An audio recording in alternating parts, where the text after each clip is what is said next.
BEd படிக்கும் அனைத்து நல்ல உள்ளங்களுக்கு வணக்கம். நான் தான் உங்கள் வினோத். இன்றைக்கி நம்ம வீடியோவில் என்ன பார்க்க போகிறோம்னா பெடகாலஜி ஆஃப் சப்ஜெக்டில் இம்பார்ட்டன்ட் கொஸ்டின் கட்டாயமாக கேட்கப்படும் வினாக்கள் தான் நம்ம பார்க்க போகிறோம். அதாவது பெடகாலஜி சப்ஜெக்ட் எடுத்தனாவே ஒரு 3 கொஸ்டின் கன்ஃபார்ம் இருக்கும். அது இருக்காத கொஸ்டினே இருக்காது. அதாவது அந்த கொஸ்டின் என்னன்னு பார்ப்போம். சரி, அதுக்கு முன்னால் நீங்கள் நம்ம சேனல் சப்ஸ்கிரைப் பண்ணாமல் இருந்ததுன்னா முதல்ல சப்ஸ்கிரைப் பண்ணிக்கிங்க. அப்போ தான் நான் பிஎட் சம்மந்தமாக போஸ்ட் பண்ணுற வீடியோ அனைத்துமே நோட்டிஃபிகேஷன் மூலமாக உங்களுக்கு வரும். சரி, வாங்க இப்போ நம்ம வீடியோக்குள்ளே போகலாம்.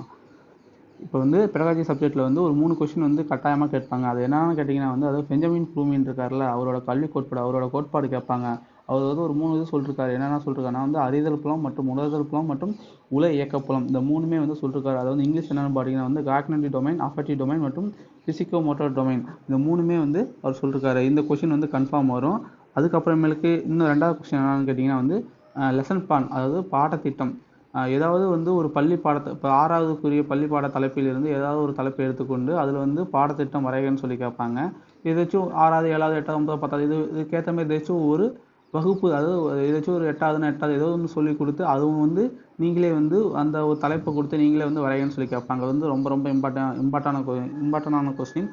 அதுக்கப்புறமேலுக்கு இன்னொன்று என்னன்னு கேட்டிங்கன்னா மினி டீச்சிங் இருக்குல்ல, மினி டீச்சிங்கில் அதோட படிநிலைகள் ஒரு 5 இருக்கும். அதாவது அந்த படிநிலைகளை கேட்பாங்க. அதான் ரொம்ப இம்பார்ட்டான கொஸ்டின். அதுக்கப்புறமேலுக்கு அதாவது உட்கூறுகள்னு சொல்லி இருக்கும் பாருங்கள், திறன்கள்.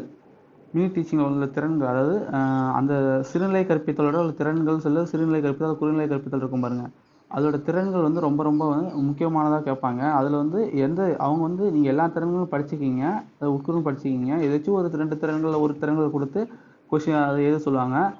அப்போ தான் உங்களுக்கு எழுதுறதுக்கு ரொம்ப ஈஸியாக இருக்கும். சரி, இந்த வீடியோ உங்களுக்கு பிடிச்சிருக்குன்னு நினைக்கிறேன். இந்த வீடியோ உங்களுக்கு பிடிச்சிருந்தா லைக் பண்ணுங்கள், கமெண்ட் பண்ணுங்கள், ஷேர் பண்ணுங்கள். முக்கியமாக சப்ஸ்கிரைப் பண்ணி பக்கத்தில் இருக்க பெல் பட்டன் எடுத்தீங்க. அப்போ தான் நான் பிஎட் சம்மந்தமாக போஸ்ட் பண்ணுற வீடியோ எல்லாமே நோட்டிஃபிகேஷன் உங்களுக்கு வரும். சரி, ஓகே, நன்றி.